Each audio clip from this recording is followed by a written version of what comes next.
So hello everyone, I welcome you all to a new session of thermodynamics. Last lecture हमारा काफ़ी अच्छा गया था एंट्रोपी के ऊपर। आज हम करने वाले हैं second and third law of thermodynamics. Easy से समझाऊंगा, बढ़िया सा टॉपिक है तो इंटरेस्टिंग भी रहेगा आप लोगों के लिए। लेक्चर स्टार्ट करने से पहले स्क्रीन के ऊपर एक नंबर दिख रहा होगा आपको, मैं रिपीट कर देता हूँ आपके लिए 7009294662।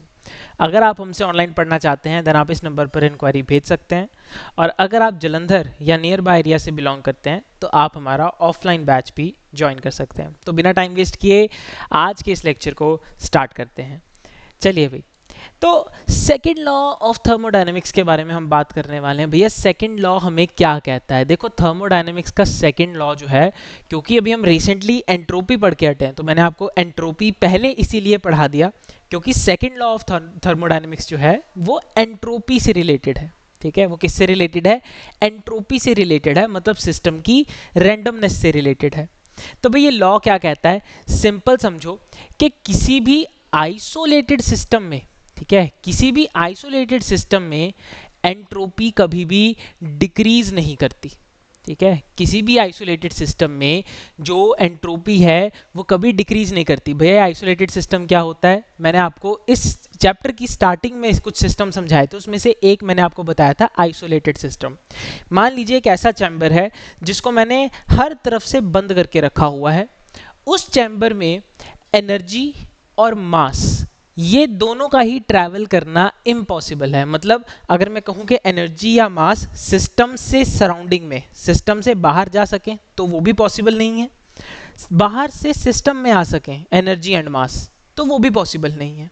यानी कि ऐसा सिस्टम जो बाहर सराउंडिंग से पूरा कट ऑफ होके बैठा हुआ है, ना वो एनर्जी का फ्लो कर सकता है ना वो मास का फ्लो कर सकता है, ऐसे सिस्टम को बोला जाता है एक आइसोलेटेड सिस्टम।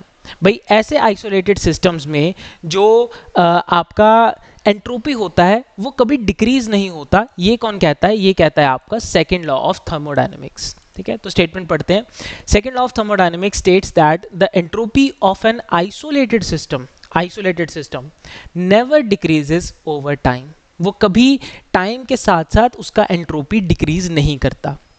दूसरी बात जो मैंने आपको पिछले लेक्चर में एंट्रोपी पढ़ाते टाइम बोली थी कि भाई ये यूनिवर्स जो है हमारा, ठीक है, इस यूनिवर्स का एंट्रोपी, ये क्योंकि यूनिवर्स भी तो एक सिस्टम है ना, इस यूनिवर्स का एंट्रोपी कंटिन्यूसली इंक्रीज होता जा रहा है। ठीक है, तो यहाँ से आप एक चीज़ याद रखो कि किसी भी स्पॉन्टेनियस प्रोसेस, जैसे यूनिवर्स जो है हमारा वो एक स्पॉन्टेनियस प्रोसेस की तरह तो काम करता है, हम थोड़ा ना इसको ऑपरेट कर रहे हैं, ये अपने आप ही ऑपरेट हो रहा है, ये हमारे वर्क डन के बगैर ही ऑपरेट हो रहा है। तो इस यूनिवर्स को हम एक स्पॉन्टेनियस प्रोसेस की तरह ट्रीट कर सकते हैं, बिल्कुल कर सकते हैं। स्पॉन्टेनियस प्रोसेस क्या था? जिसमें हम वर्क डन नहीं कर रहे। ठीक है, तो ये एक स्पॉन्टेनियस प्रोसेस हो गया। तो किसी भी स्पॉन्टेनियस प्रोसेस के लिए एग्जाम्पल के हमारा यूनिवर्स क्या होता है, एंट्रोपी कंटिन्यूसली यूनिवर्स की इंक्रीज होती रहती है। क्लियर होगी इतनी बात? ये थी बातें हमारे सेकंड लॉ ऑफ थर्मोडायनेमिक्स की। जब सेकंड लॉ ऑफ थर्मोडायनेमिक्स पूछा जाए तो आप ये पॉइंट को एज अ मेन डेफिनेशन और इस पॉइंट को as a reference for the example use कर सकते हो। क्लियर है भाई? चलिए अब अगली बात करते हैं हम हमारे थर्ड लॉ ऑफ थर्मोडायनेमिक्स के बारे में। भैया थर्ड लॉ ऑफ थर्मोडायनेमिक्स क्या कहता है? सिंपल समझो, ये लॉ कहता है कि जब मैं सिस्टम का टेम्परेचर एब्सोल्यूट जीरो कर दूं, जब ना मैं केमिस्ट्री में एब्सोल्यूट जीरो बोलूंगा तो इसका मतलब तो आपको चलो क्लियर हो ही गया होगा कि मैं जीरो टेम्परेचर की बात कर रहा हूं। बट जनरली बच्चे गलती क्या करते हैं, वो 0 डिग्री सेल्सियस का यूज कर देते हैं, जो कि गलत है। ठीक है, 0 डिग्री सेल्सियस नहीं, एब्सोल्यूट जीरो का मतलब होता है टेम्परेचर इज 0 केल्विन। ठीक है, टेम्परेचर कितना है? 0 केल्विन। क्लियर होगी इतनी बात? चलिए, तो जब मैं एब्सोल्यूट 0 डिग्री यूज करता हूं या डिग्री कह दिया, एब्सोल्यूट 0 टेम्परेचर यूज करता हूं किसी सिस्टम पर, तो उसका जो एंट्रोपी होता है भाई वो मिनिमम वैल्यू पर आ जाता है। ठीक है, वो एक मिनिमम कांस्टेंट वैल्यू पर आ जाता है। और भैया ये मिनिमम वैल्यू है कितनी? ये वैल्यू होती है 0। ठीक है, ये वैल्यू क्या होती है? 0। यानी कि सिंपल है, जब मैं किसी सिस्टम को एब्सोल्यूट 0 पर ले आऊंगा तो उस सिस्टम के लिए जो भी मेरा एंट्रोपी का वैल्यू होगा वो भी क्या हो जाएगा? 0 हो जाएगा। और ये बात मैं किसकी कर रहा हूं? ये बात मैं कर रहा हूं जब मेरा सब्सटेंस कोई भी परफेक्ट प्योर क्रिस्टलाइन सब्सटेंस है। आप अपने किचन में जाइए, आपको नमक मिलेगा, नमक उठाओ, ठीक है, ऐसे एक चुटकी में नमक उठाओ, उसको ध्यान से ऑब्जर्व करो, आपको NaCl के क्रिस्टल्स देखने को मिलते हैं, ठीक है। सो जो आप नमक यूज करते हैं in your kitchens, that is the perfect example for a crystalline solid, या फिर कह सकते हैं कि एक प्योर क्रिस्टलाइन सॉलिड, ठीक है।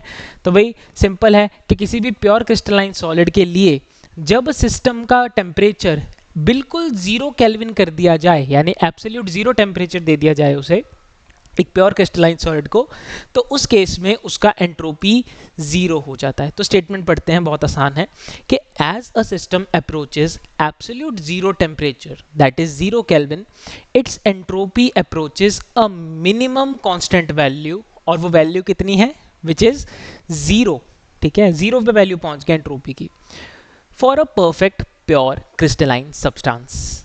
इतनी बात क्लियर है भाई।